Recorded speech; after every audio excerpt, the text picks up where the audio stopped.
میں مبلغ بنوں سنتوں کا، خوب چرچا کروں سنتوں کا، ہو کرم بہر خاک مدینہ۔ الحمدللہ رب العالمین، والصلاة والسلام علی سید المرسلین، اما بعد فاعوذ باللہ من الشیطان الرجیم، بسم اللہ الرحمن الرحیم۔ پڑھیے الصلاة والسلام علیک یا رسول اللہ وعلی آلک واصحابک یا حبیب اللہ۔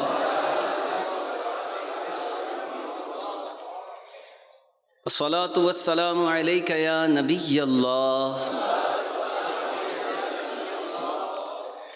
وعلی آلک واصحابک یا نور اللہ۔ الحمدللہ دعوت اسلامی کا کوئی بھی مبلغ جب بیان یا درس کی سعادت حاصل کرتا ہے تو آغاز میں، ابتدا میں درود پاک کی کوئی فضیلت بیان کرتے ہیں۔ مقصد یہ ہوتا ہے کہ ہم چونکہ درود پاک کے فضائل سنتے رہیں گے تو انشاءاللہ ہمارا بھی ذہن بنتا رہے گا اور ہمیں بھی شوق بڑھے گا۔ تو آئیے درود پاک کی ایک برکت، ایک فضیلت آپ کو سناتا ہوں۔ چنانچہ حضرت سید محمود کردی رحمۃ اللہ تعالی علیہ ارشاد فرماتے ہیں، میری والدہ ماجدہ نے خبر دی کہ میرے والد ماجد یعنی حضرت سید محمود کردی کے نانا جان، جن کا نام محمد تھا، انہوں نے مجھے وصیت کی تھی کہ جب میرا انتقال ہو جائے اور مجھے غسل دے لیا جائے تو چھت سے میرے کفن پر ایک سبز رنگ کا رقعہ یعنی ایک سبز رنگ کا پیپر، گرین پیپر میرے کفن پر گرے گا، جس میں لکھا ہوگا ہذہ براءۃ محمد العالم بعلمہ من النار، یعنی محمد جو عالم ہے اسے علم کے سبب جہنم سے چھٹکارا مل گیا۔ اس پیپر کو میرے کفن میں رکھ دینا۔ چنانچہ غسل کے بعد رقعہ گرا، جب لوگوں نے وہ پیپر پڑھ لیا تو میں نے اسے ان کے سینے پر رکھ دیا۔ اس رقعے میں، اس پیپر میں ایک خاص بات یہ تھی کہ جس طرح صفحے کے اوپر سے پڑھا جاتا تھا اسی طرح صفحے کے پیچھے سے بھی پڑھا جاتا تھا۔ میں نے اپنی والدہ ماجدہ سے پوچھا کہ نانا جان کا عمل کیا تھا کہ جس کی برکت سے ان پر ایسا کرم ہوا؟ تو میری امی جان نے بتایا ان کا یہ عمل تھا کہ وہ ہمیشہ ذکر اللہ کرنے کے ساتھ ساتھ درود پاک کی کثرت بھی کیا کرتے تھے۔ صلو علی الحبیب۔ دیکھا آپ نے، اللہ تبارک و تعالی نے ہمیں یہ زبان دی ہے اپنا ذکر کرنے کے لیے، اپنے محبوب پر درود پڑھنے کے لیے، تلاوت کرنے کے لیے، نیکی کی دعوت دینے کے لیے، لوگوں کا دل خوش کرنے کے لیے اللہ نے ہمیں زبان دی ہے۔ اور ایک شاعر نے بڑی محبت، بڑی بات کی ہے۔ آپ فرماتے ہیں یہ دل کس لیے، یہ زبان کس لیے، یہ آنکھ کس لیے؟ سنیے اور جھومیے، محبت رسول میں اضافہ کیجیے۔ فرماتے ہیں دل یاد لئی بنایا، دل یاد لئی بنایا، تعریف لئی زبان، اکھیاں بنائیاں سوہنے دے دیدار واسطے، اکھیاں بنائیاں سوہنے دے دیدار واسطے۔ تو کس لیے ہے دل؟ حضور کی یاد کے لیے۔ زبان کس لیے ہے؟ اللہ کے ذکر کے لیے، تلاوت کے لیے، درود کے لیے۔ انشاءاللہ جب دل میں نبی کی یادیں ہوں گی، لب پر نبی کی نعتیں ہوں گی تو انشاءاللہ ایک نہ ایک دن آنکھوں میں بھی حضور کے جلوے آ جائیں گے۔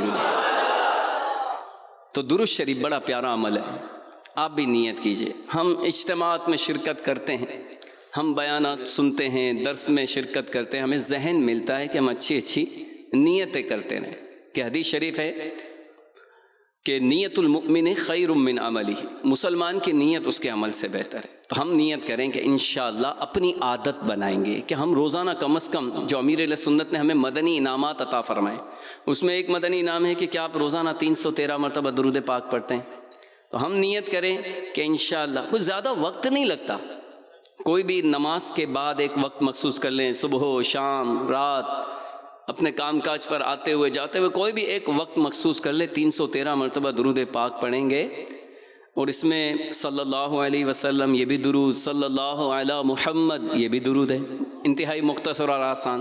یہ تو ایسا پیارا درود ہے کہ جو ایک مرتبہ درود پاک پڑھتا ہے اس پر رحمت کے 70 دروازے کھول دیے جاتے ہیں۔ ہم ہر جمعرات کو اجتماع میں بھی یہ درود پاک پڑھتے ہیں، الصلاۃ والسلام علیک یا رسول اللہ، یہ درود بھی ہے اور سلام بھی ہے۔ تو الحمدللہ ہم تو سلام بھی پڑھتے ہیں نا، درود بھی پڑھتے ہیں، تو یہی درود مخصوص کر لیجئے اپنے لیے۔ تو 10 یا 12 منٹ میں ہم 313 مرتبہ درود پاک بآسانی پڑھ سکتے ہیں۔ تو عادت بنائیں گے انشاءاللہ۔ درود پاک کی عادت سے متعلق امیر اہل سنت کا شعر میرے ذہن میں آ گیا، سناؤں آپ کو میں۔ تربت کہتے ہیں قبر کو، قبر کو تربت بھی کہتے ہیں۔ امیر اہل سنت کتنی پیاری بات کہتے ہیں، انشاءاللہ ہر ایک کی قبر میں حضور کا جلوہ اسے دکھایا جائے گا انشاءاللہ، ہم بھی دیکھیں گے، ہم بھی حضور کا دیدار کریں گے انشاءاللہ۔ آپ فرماتے ہیں تربت میں ہوگی دید رسول انام کی، کہ انشاءاللہ تربت میں ہوگی دید رسول انام کی، عادت بنا رہا ہوں درود و سلام کی، عادت بنا رہا ہوں درود و سلام کی، درود و سلام کی۔ تو عادت بنائیں گے انشاءاللہ۔ چلے ایک مرتبہ مل کر درود و سلام پڑھ لیجئے، صلاۃ والسلام علیک یا رسول اللہ وعلی آلک واصحابک یا حبیب اللہ۔ پیارے پیارے اسلامی بھائیو، آج کے ہمارے بیان کا موضوع ہے جنت کی قیمت۔ جنتی محلات کسے ملیں گے؟ صلحوں کے بارے میں آیت مبارکہ اور فرامین رسول، جنت کی جھلکیاں، نیکی کی دعوت دینے کے فوائد، سرمایہ دار اللہ والا کیسے بنا، جنت میں کون کون جائے گا، تو اس طرح کی ہم انشاءاللہ پیاری پیاری باتیں سیکھیں گے، سنیں گے۔ توجہ کے ساتھ سنیے۔ حضرت سیدنا انس رضی اللہ تعالیٰ عنہ فرماتے ہیں کہ ایک روز سرکار دو عالم نور مجسم صلی اللہ تعالیٰ علیہ وآلہ وسلم تشریف فرما تھے، آپ نے تبسم فرمایا۔ یہاں یہ بھی پتہ چلا مسکرانا جو ہے نا یہ سنت ہے، اس میں بڑی مطلب ہم بے توجہی سے، بخل سے کام لیتے ہیں۔ کیا مجھے کوئی یہ بتا سکتے ہیں کہ تبسم کرنے میں، اس سنت کو ادا کرنے میں، مسکرانے میں کتنا خرچہ آتا ہے؟ اس کی کوسٹ کوئی بتا سکتا ہے؟ کوئی بھی نہیں بتا سکتا، کیونکہ اس کی کوئی کوسٹ ہی نہیں ہے، اس کی کوئی قیمت ہی نہیں ہے، اس میں کوئی خرچہ ہی نہیں ہے۔ تو چلیں سرے دست، ہاتھوں ہاتھ یہ بھی نیت کر لیں کہ انشاءاللہ ہم بھی مسکرائیں گے اور سنت ادا کریں گے انشاءاللہ۔ ایک روز سرکار صلی اللہ تعالیٰ علیہ وآلہ وسلم تشریف فرما تھے، آپ نے تبسم فرمایا۔ حضرت سیدنا عمر فاروق اعظم رضی اللہ تعالیٰ عنہ نے عرض کی، یا رسول اللہ صلی اللہ تعالیٰ علیہ وآلہ وسلم، آپ پر میرے ماں باپ قربان، آپ نے کس لیے تبسم فرمایا؟ ارشاد فرمایا، میرے دو امتی اللہ پاک کی بارگاہ میں دو زانو گر پڑیں گے، ایک عرض کرے گا یا اللہ پاک اس سے میرا انصاف دلا کہ اس نے مجھ پر ظلم کیا تھا۔ اللہ پاک دعویٰ کرنے والے سے فرمائے گا، اب یہ بیچارہ کہ جس پر دعویٰ کیا گیا ہے وہ کیا کرے، اس کے پاس تو کوئی نیکی بھی باقی نہیں۔ اب جس نے دعویٰ کیا تھا، جس پر ظلم ہوا تھا، وہ مدعی عرض کرے گا میرے گناہ اس کے ذمہ ڈال دے۔ اتنا ارشاد فرما کر سرور کائنات شاہ موجودات صلی اللہ تعالیٰ علیہ وآلہ وسلم رو پڑے۔ فرمایا وہ دن بہت عظیم دن ہوگا، کیونکہ بروز قیامت ہر ایک اس بات کا ضرورت مند ہوگا کہ اس کا بوجھ ہلکا ہو، اللہ پاک مظلوم سے فرمائے گا دیکھ تیرے سامنے کیا ہے؟ وہ عرض کرے گا اے پروردگار میں اپنے سامنے سونے کے بڑے شہر اور بڑے بڑے محلات دیکھ رہا ہوں جو موتیوں سے آراستہ ہیں۔ یہ شہر اور یہ عمدہ محلات کس پیغمبر یا صدیق یا شہید کے لیے ہیں؟ اتنے پیارے پیارے عظیم محلات یہ کس کے لیے ہیں؟ اللہ پاک فرمائے گا یہ اس کے لیے ہیں جو ان کی قیمت ادا کرے۔ بندہ عرض کرے گا ان کی قیمت کون ادا کر سکتا ہے؟ اللہ تعالیٰ فرمائے گا تو ادا کر سکتا ہے۔ وہ عرض کرے گا کس طرح؟ اللہ پاک فرمائے گا اس طرح کہ تو اپنے بھائی کے حقوق معاف کر دے تو گویا کہ تیری قیمت ادا ہو جائے گی ان محلات کی۔ بندہ عرض کرے گا یا اللہ پاک میں نے سب حقوق معاف کر دیے۔ اللہ پاک فرمائے گا اپنے بھائی کا ہاتھ پکڑ اور دونوں اکٹھے جنت میں چلے جاؤ۔ پھر سرکار نامدار دو عالم کے مالک و مختار صلی اللہ تعالیٰ علیہ وآلہ وسلم نے فرمایا اللہ پاک سے ڈرو اور مخلوق میں صلح کرواؤ، کیونکہ اللہ پاک بھی بروز قیامت مسلمانوں میں صلح کرائے گا، انہیں ملائے گا۔ صلو علی الحبیب۔ اے عاشقان رسول، بیان کردہ حدیث پاک کے ضمن میں کئی پیارے پیارے مدنی پھول سیکھنے کو مل رہے ہیں۔ پہلی بات یہ معلوم ہوئی کہ قیامت ابھی قائم نہیں ہوئی۔ میدان محشر کے معاملات، بندوں کے حساب و کتاب اور جزا و سزا کے فیصلے کا وقت ابھی آنا باقی ہے، مگر قربان جائیے نگاہ مصطفیٰ، علوم مصطفیٰ اور بالخصوص علم غیب مصطفیٰ کی شان و عظمت پر۔ رب کریم کی عطا سے غیب کی خبریں دینے والے مکی مدنی مصطفیٰ صلی اللہ تعالیٰ علیہ وآلہ وسلم نے قیامت سے پہلے ہی قیامت میں ہونے والے واقعات کو نہ صرف ملاحظہ فرمایا بلکہ صحابہ کرام کے سامنے اس کا اظہار بھی فرما دیا۔ میرے امیر اہل سنت فرماتے ہیں تم کو علم غیب مولا نے عطا فرما دیا،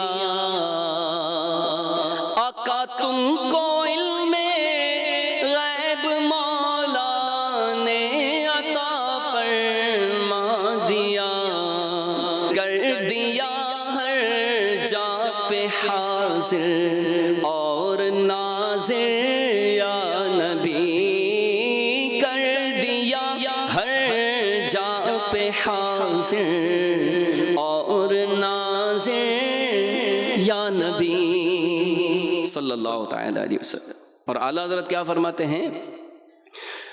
اور کوئی غیب کیا تم سے نہاں ہو بھلا، اعلیٰ حضرت فرماتے ہیں ایسا کون سا غیب ہوگا آقا جو آپ سے نہاں ہو، جو آپ سے چھپا ہوا ہو؟ سب سے بڑا غیب، غیب الغیب اللہ کی ذات ہے۔ جب اسے ہی دیکھ لیا اور چشمان سر سے دیکھ لیا تو پھر کون سا غیب ایسا ہوگا جو آپ سے چھپا ہوا ہوگا؟ اللہ تعالیٰ فرماتے ہیں اور کوئی غیب کیا تم سے نہاں ہو بھلا، جب نہ خدا ہی چھپا تم پہ کروڑوں درود، کعبے کے بدر دجا تم پہ کروڑوں درود، کعبے کے بدر دجا تم پہ کروڑوں درود، طیبہ کے شمس و ضحیٰ تم پہ کروڑوں درود، یا رسول اللہ یا حبیب اللہ یا حبیب اللہ یا حبیب اللہ۔ جو حدیث پاک ہم نے سنی اس میں دوسری بات یہ سیکھنے کو ملی کہ بندوں کے حقوق کا معاملہ بہت نازک ہے۔ میدان محشر میں ایک بندہ اپنا حق طلب کرنے کے لیے دوسرے بندے کے خلاف بارگاہ الہی میں دعویٰ کرے گا۔ افسوس آج کل کے حالات بڑے عجیب ہیں۔ اب ایسا لگتا ہے کہ دین سے دوری اور بے عملی کے سبب لوگوں نے بندوں کے حقوق کے معاملے کو بہت ہلکا سمجھ لیا ہے، یعنی کوئی مطلب اس کی طرف اس کی اہمیت ہی نہیں ہے۔ مثلا کہیں سیٹھ نوکروں یعنی ورکرز کے حقوق ادا نہیں کر رہا تو کہیں نوکر سیٹھوں کی چیزوں کو نقصان پہنچا کر ان کے حقوق ضائع کر رہے ہیں، کہیں والدین بچوں کو ان کے حقوق دینے پر راضی نہیں تو کہیں اولاد ماں باپ کے حقوق پر ڈاکہ ڈالے ہوئے ہیں، کہیں بیوی اپنے شوہر کے حقوق میں کوتاہی کر رہی ہے تو کہیں شوہر بیوی کے حقوق ادا کرنے سے جان چھڑا رہا ہے، کہیں رشتہ داروں میں حقوق کی ادائیگی کے معاملے میں سالوں سے جنگ جاری ہے تو کہیں پڑوسیوں کے حقوق میں کوتاہی ہو رہی ہے۔ یاد رکھیے، یہاں اگر کسی نے کسی کا حق مارا ہے، دنیا میں اگر کسی نے کسی کا حق مارا ہے تو عقل مندی اسی میں ہے کہ وہ یہیں پر اس کا حق ادا کر دے یا معاف کروا لے، ورنہ آخرت میں شدید رسوائی کا سامنا کرنا پڑ سکتا ہے۔ چنانچہ رسول ہاشمی مکی مدنی محمد عربی صلی اللہ تعالیٰ علیہ وآلہ وسلم نے ارشاد فرمایا، قیامت کے دن تم لوگ ضرور حقداروں کو ان کے حقوق سپرد کرو گے، حتیٰ کہ بے سینگ بکری کا سینگ والی بکری سے بدلہ لیا جائے گا۔ مطلب یہ کہ اگر تم نے دنیا میں لوگوں کے حقوق ادا نہ کیے تو ہر صورت میں قیامت میں ادا کرو گے، یہاں دنیا میں مال سے اور آخرت میں اعمال سے۔ لہٰذا بہتری اسی میں ہے کہ دنیا ہی میں ادا کر دو ورنہ محشر میں پچھتانا پڑے گا۔ تو اے میرے میٹھے میٹھے اسلامی بھائیوں، اے عاشقان رسول، جانوروں کے بھی ایک دوسرے کے حقوق ہے۔ دیکھیں، جانوروں کو بھی ایک دوسرے کا بدلہ دلایا جائے گا، اگرچہ یہ شرعی احکام کے پابند نہیں، یہ مکلف نہیں، مگر حقوق العباد یعنی جانوروں کو بھی ادا کرنے ہوں گے، ان کے جو آپس کے حقوق ہوتے ہیں۔ تو اس میں ہم تو مکلف ہیں، ہم شرعی احکام کے پابند ہیں، ہمیں تو اس میں بہت زیادہ احتیاط رکھنی چاہیے۔ تیسری بات اس حدیث پاک سے یہ معلوم ہوئی کہ آپس میں صلح و صفائی سے رہنا اللہ کریم کو بہت پسند ہے، کہ رب کریم قیامت کے دن بھی اپنے بندوں کے درمیان صلح کروا کر انہیں جنت میں داخلہ عطا فرمائے گا۔ لہٰذا اگر ہم اللہ کریم کو راضی کرنا چاہتے ہیں، اگر ہم کرم والے رسول بی بی آمنہ کے پھول صلی اللہ تعالیٰ علیہ وآلہ وسلم کو راضی کرنا چاہتے ہیں، اگر ہم معاشرے کو پر امن یعنی پیسفل دیکھنا چاہتے ہیں، اگر ہم محبتوں کو عام کرنا چاہتے ہیں، اگر ہم جنت میں داخل ہونا چاہتے ہیں، اگر ہم جنتی نعمتوں سے لطف اندوز ہونا چاہتے ہیں، اگر ہم قیامت کے دن کی ذلت و رسوائی سے بچنا چاہتے ہیں، تو ہمیں بھی چاہیے کہ ہم آپس میں صلح کرتے رہنے کی عادت بنائیں اور جنت کا حقدار بنانے والے اس عمل کو خوب عام بھی کریں۔ اللہ تبارک و تعالیٰ نے قرآن پاک میں بھی صلح کروانے کا حکم ارشاد فرمایا ہے۔ چنانچہ پارہ 26 سورۃ الحجرات کی آیت نمبر 10 میں ارشاد ہوتا ہے، ترجمہ کنز الایمان، مسلمان بھائی ہیں تو اپنے دو بھائیوں میں صلح کرو اور اللہ سے ڈرو کہ تم پر رحمت ہو۔ اسی طرح احادیث مبارکہ میں بھی صلح کروانے کے فضائل بیان ہوئے ہیں۔ چنانچہ مکہ مدینے کے سلطان امام حسن و حسین کے نانا جان صلی اللہ تعالیٰ علیہ وآلہ وسلم نے ارشاد فرمایا، کیا میں تمہیں روزہ، نماز اور صدقے سے افضل عمل نہ بتاؤں؟ صحابہ کرام نے عرض کی، یا رسول اللہ صلی اللہ تعالیٰ علیہ وآلہ وسلم ضرور بتائیے۔ ارشاد فرمایا، وہ عمل آپس میں روٹھنے والوں کو صلح کروا دینا، کیونکہ روٹھنے والوں میں ہونے والا فساد خیر کو کاٹ دیتا ہے۔ تو دو مسلمانوں میں اگر لڑائی ہو جائے اور ہم اپنے اندر یہ ایبیلٹی سمجھتے ہیں، یہ صلاحیت اگر پاتے ہیں کہ ہم دونوں کو ملا سکیں تو ملانا چاہیے، صلح ضرور کروانا چاہیے کہ یہ جنت میں لے جانے والا عمل ہے، اور نماز، روزہ اور صدقے سے بھی افضل عمل ہے۔ مزید اور بھی حدیثیں ہیں اور بھی فضائل ہیں، لیکن یاد رہے کہ مسلمانوں میں وہی صلح کرنا اور کروانا جائز ہے جو شریعت کے دائرے میں ہو، جبکہ ایسی صلح ہو جو حرام کو حلال اور حلال کو حرام کر دے وہ جائز نہیں۔ جیسا کہ حضرت ابو ہریرہ رضی اللہ تعالیٰ عنہ سے روایت ہے کہ اللہ کے پیارے رسول صلی اللہ تعالیٰ علیہ وآلہ وسلم نے ارشاد فرمایا، مسلمانوں کے درمیان صلح کروانا جائز ہے، مگر وہ صلح جائز نہیں جو حرام کو حلال کر دے یا حلال کو حرام کر دے۔ اب اس کی کیا مثال ہو سکتی ہے کہ میاں بیوی میں لڑائی ہو گئی، اب میاں بیوی میں اس طرح صلح کرائی جائے کہ خاوند اس عورت کی سوکن کے پاس نہ جائے گا، ایسی یہ شرط لگا دی۔ اسی طرح کوئی قرض دار ہے، مقروض ہے، تو مقروض مسلمان سود اپنے قرض خواہ کو دے گا، تو ایسی شرط لگائی، تو یہ صلح کرانا درست نہیں۔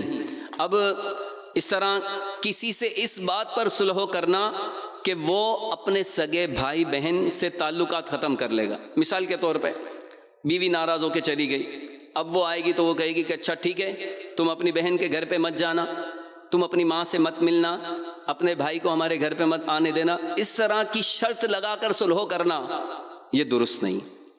اپنے دوست کو مجبور کرنا کہ مجھ سے صلح کرنی ہے، اچھا ہماری لڑائی ہو گئی ہے نا، مجھ سے صلح کرنی ہے، تو وہ ڈرامہ یا فلم یا گانا یا وہ دیکھیں گے یا یہ غلط کام کریں گے تو پھر ٹھیک ہے صلح ہے، تو ایسی صلح بھی درست نہیں۔ تو ان مثالوں سے معلوم ہوا کہ صلح ذاتی حقوق میں ہوتی ہے، شریعت کی نافرمانی میں صلح جائز نہیں۔ اللہ رسول کی نافرمانی میں نہ کسی مخلوق کی اطاعت ہے اور نہ مداہنت، یعنی دین کے بارے میں کم ہمتی۔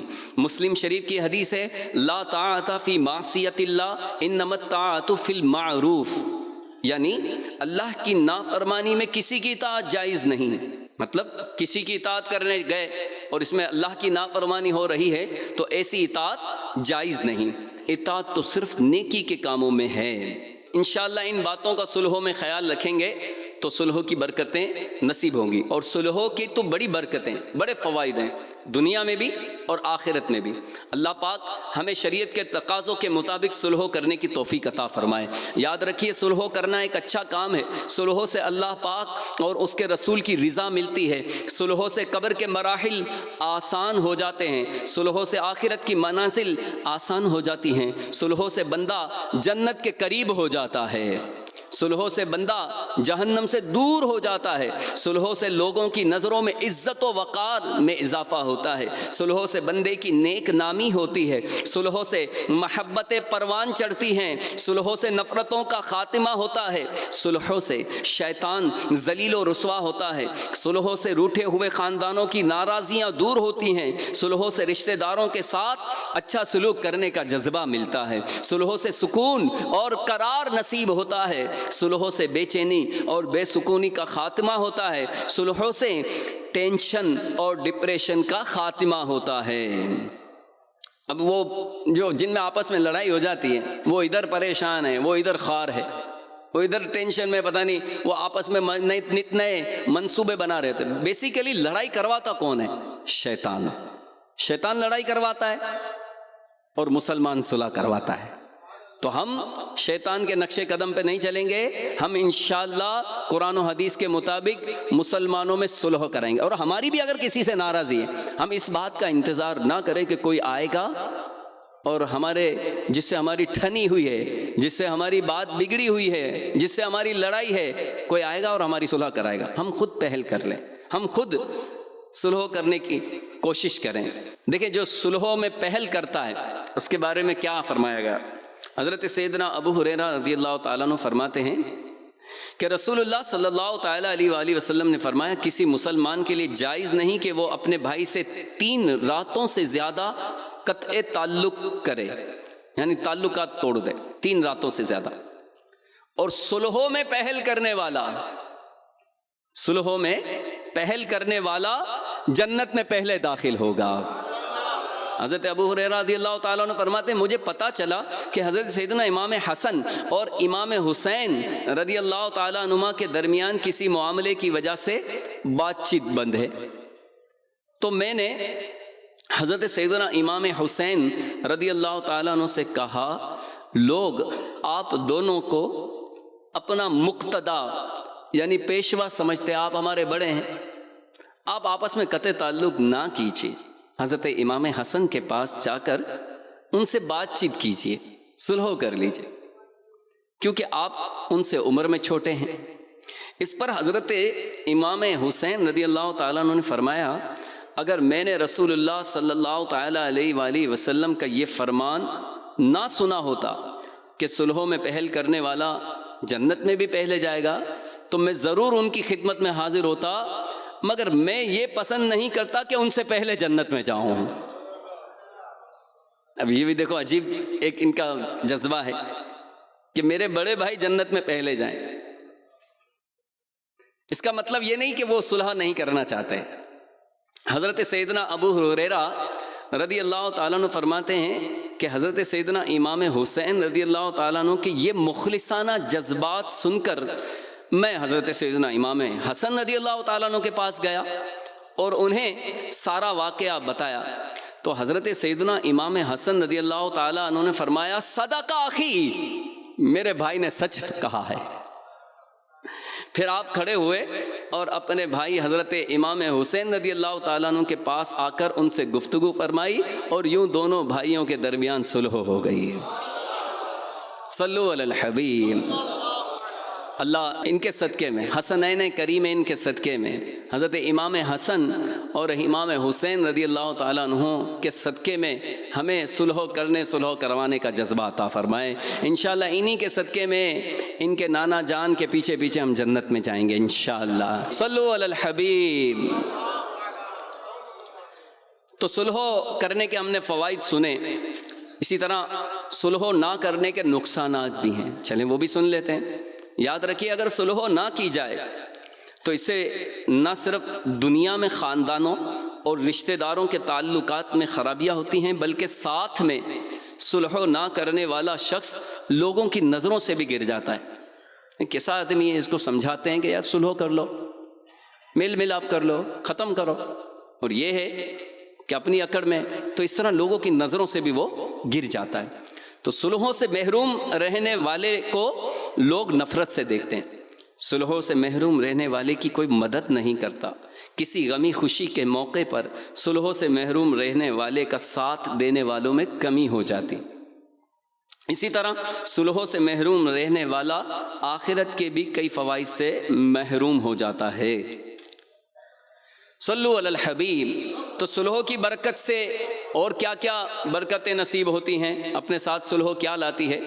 تو نور کے پیکر سب نبیوں کے سرور صلی اللہ تعالیٰ علیہ وآلہ وسلم نے ارشاد فرمایا، وَمَا تَوَاضَعَ أَحَدٌ لِلَّهِ إِلَّا رَفَعَهُ اللَّهُ، یعنی جو اللہ پاک کے لیے عاجزی اختیار کرتا ہے اللہ پاک اسے بلندی عطا فرماتا ہے۔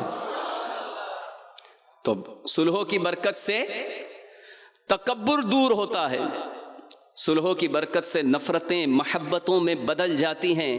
اے کاش ایک دوسرے کو معاف کرنے کی سوچ بن جائے، صلح نہ کرنے سے اپنے بھی بیگانے ہو جاتے ہیں، جبکہ صلح کرنے، ایک دوسرے کو معاف کرنے کی برکت سے بیگانے بھی اپنے ہو جاتے ہیں۔ آئیے آپ کو ایک دعوت اسلامی کے مدنی ماحول کی بہار سناؤں۔ کسی شہر میں بڑی رات کے اجتماع میں مدنی ماحول سے منسلک ایک اسلامی بھائی بیٹھے ہوئے تھے۔ کسی نئے اسلامی بھائی جو ابھی دعوت اسلامی کے مدنی ماحول سے منسلک نہ ہوئے تھے، ان کا پاؤں گزرتے ہوئے اچانک اس کے ہاتھ پر پڑ گیا، جس سے اس کے ہاتھ کو تکلیف پہنچی۔ لیکن جس کی وجہ سے تکلیف پہنچی تھی، ہونا تو یہ چاہیے تھا نا کہ وہ معذرت کر لے، بھائی معاف کرنا، بھائی آپ کے ہاتھ پر میرا پاؤں پڑ گیا۔ الٹا اسی نے آگے سے روب جمایا کہ نظر نہیں آتا۔ اب اس کے برعکس وہ اسلامی بھائی کہ جس کا ہاتھ کچلا گیا تھا، جس کو تکلیف پہنچی تھی، اس نے فوراً اس سے معافی مانگ لی، جس سے متاثر ہو کر وہ بھی دعوت اسلامی کے مدنی ماحول سے وابستہ ہو گئے۔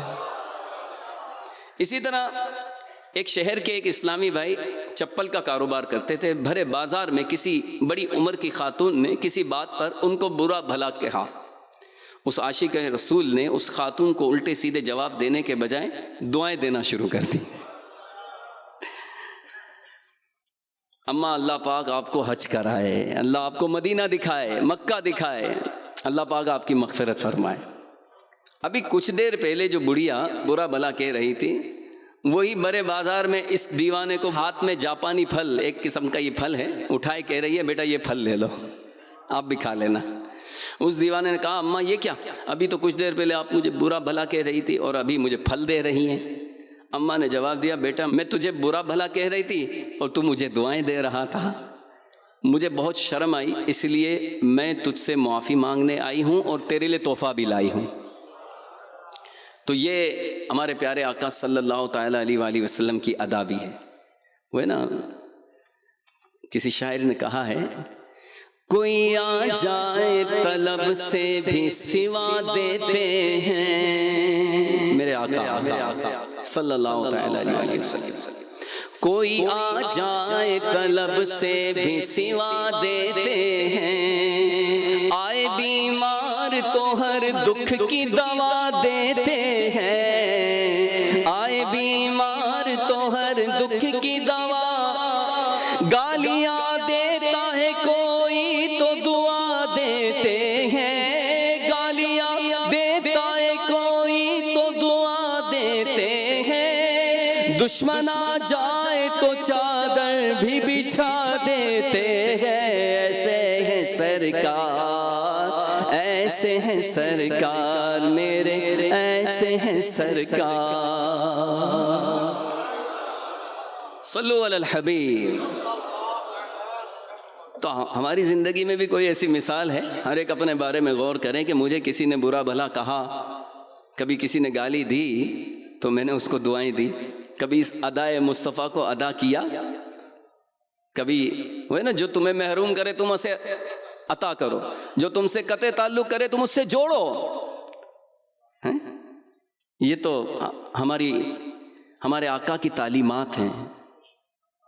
اللہ ہمیں عمل کی توفیق عطا فرمائے. تو آج ہم نے جنتی محلات کے بارے میں سنا کہ صلح کرنے والے کے لیے جنتی محلات بھی ہیں. تو آئیے کچھ جنت کی جھلکیاں بھی سن لیتے ہیں. امیر اہل سنت حضرت علامہ مولانا محمد الیاس عطار قادری دامت برکاتہم العالیہ اپنی مشہور زمانہ کتاب فیضان سنت دوسری جلد کے باب غیبت کی تباہ کاریاں کے صفحہ نمبر 98 پر تحریر فرماتے ہیں اگر جنت کی کوئی ناخن بھر چیز دنیا میں ظاہر ہو جائے تو تمام آسمان و زمین اس سے آراستہ ہو جائے. اتنی خوبصورت ہے جنت. جنت کی اتنی جگہ جس میں چابک درہ رکھ سکیں، یعنی دنیا اور اس کے اندر جو کچھ ہے اس سے بہتر ہے. جنت کی دیواریں سونے اور چاندی کی اینٹوں اور مشک کے گارے سے بنی ہیں. جنتیوں کو جنت میں ہر قسم کے لذیذ سے لذیذ کھانے ملیں گے، جو چاہیں گے فوراً ان کے سامنے موجود ہوگا. اگر کسی پرندے کو دیکھ کر اس کا گوشت کھانے کو جی چاہا تو اسی وقت بھنا ہوا ان کے پاس آ جائے گا. اگر پانی وغیرہ کی خواہش ہو تو کوزے خود ہاتھ میں آ جائیں گے. اس کے علاوہ بھی نہ جانے جنت کی کیسی کیسی نعمتیں ہیں اور جنت میں کیسی کیسی بہاریں ہیں. اللہ پیارے محبوب صلی اللہ تعالیٰ علیہ وآلہ وسلم کے صدقے میں جنت میں جانا نصیب فرمائے. تو سبحان اللہ، سنا آپ نے کہ جنت کیسی حسین و دلکش ہے اور رب کریم نے اس میں کیسی کیسی عظیم الشان نعمتیں رکھی ہیں. لہٰذا اگر ہم بھی جنت کی ان عظیم الشان نعمتوں میں سے حصہ پانا چاہتے ہیں، اگر ہم چاہتے ہیں کہ ہمارا آخری ٹھکانہ جنت ہو، تو ہمیں جیتے جی جنت میں لے جانے والے اعمال کرنے ہوں گے. تو ایک عمل تو آپ نے سنا کہ صلح کر لی جائے، مسلمانوں میں صلح کروائی جائے، یہ بڑا پیارا عمل ہے، جنت میں لے جانے والا عمل ہے. اس کے علاوہ بھی جنت میں لے جانے والے بڑے اعمال ہیں، بہت سارے اعمال ہیں۔ قرآن کریم میں تقریباً 56 سے زائد مقامات پر نیک اور اچھے اعمال کا ذکر کیا گیا ہے۔ چند اچھے اعمال ملاحظہ کیجئے: نماز پڑھنا، روزہ رکھنا، زکوٰۃ دینا، حج کرنا، نوافل کی کثرت کرنا، سچ بولنا، مسلمانوں کو کھانا کھلانا، حسن سلوک سے پیش آنا، علم دین سیکھنا، علم دین سکھانا، نیکی کا حکم دینا، برائی سے منع کرنا، ایک دوسرے کے حقوق کو پورا کرنا، یہ جنت میں لے جانے والے اعمال ہیں۔ صلو علی الحبیب۔ آئیے مل کر امیر اہل سنت کی یہ پیاری دعا ہم مانگتے ہیں۔ امیر اہل سنت فرماتے ہیں: بلا حساب ہو جنت میں داخلہ یا رب،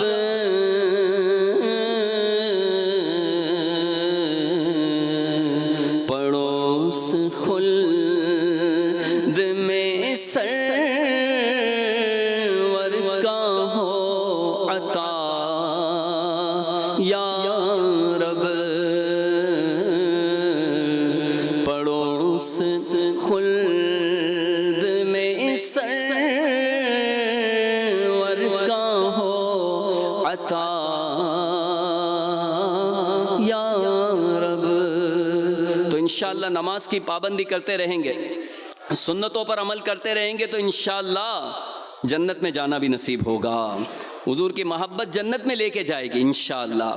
کسی نے کہا ہے نا، کیوں کرنا میرے دل میں ہو الفت رسول کی، ہاں کیوں کرنا میرے دل میں ہو الفت رسول کی، جنت میں لے کے جائے گی، جنت میں لے کے جائے گی، چاہت رسول کی، ہاں جنت میں لے کے جائے گی، چاہت رسول کی، جنت میں لے کے جائے گی، چاہت رسول کی۔ صلو علی الحبیب۔ تو دعوت اسلامی کے مدنی ماحول سے وابستہ رہیں، عاشقان رسول کی صحبتوں میں رہیں، اجتماعات میں آتے رہیں۔ دیکھیں ہم اجتماعات میں آتے ہیں نا تو ایسی پیاری پیاری باتیں سیکھنے کو ملتی، نہ صرف سیکھنے سننے کو ملتی ہیں بلکہ ان پر عمل کا جذبہ ملتا ہے۔ تو انشاءاللہ دعوت اسلامی کے مدنی ماحول سے وابستہ رہیں گے، اس کی برکتیں پاتے رہیں گے، اور انشاءاللہ ایک دن آئے گا کہ اپنے مرشد کے پیچھے پیچھے، وہ اعلیٰ حضرت کے پیچھے پیچھے، اعلیٰ حضرت غوث پاک کے پیچھے پیچھے، غوث پاک سرکار کے پیچھے پیچھے، اور ہم انشاءاللہ جنت میں داخلہ انشاءاللہ۔ امیر اہل سنت ایسے موقع پر شعر پڑھتے ہیں نا، آپ فرماتے ہیں: باغ جنت میں محمد مسکراتے جائیں گے، ارے پھول رحمت کے جھڑیں گے ہم اٹھاتے جائیں گے، خلد میں ہوگا ہمارا داخلہ اس شان سے، یا رسول اللہ کا نعرہ لگاتے جائیں گے ہم تو، یا رسول اللہ کا نعرہ تے جائیں گے، نعرہ رسالت۔ یا صلو علی الحبیب۔ اللہ تبارک و تعالی سے دعا ہے کہ اللہ تبارک و تعالی اپنے پیاروں کے صدقے میں ہمیں بھی جنت کی نعمت عطا فرمائے، مسلمانوں میں لڑائی کروانے کے بجائے صلح کرانے کی توفیق عطا فرمائے، آمین بجاہ النبی الامین صلی اللہ تعالی علیہ وآلہ وسلم۔ میں مبلغ بنوں سنتوں کا، خوب چرچا کروں سنتوں کا، ہو کرم بہر خاک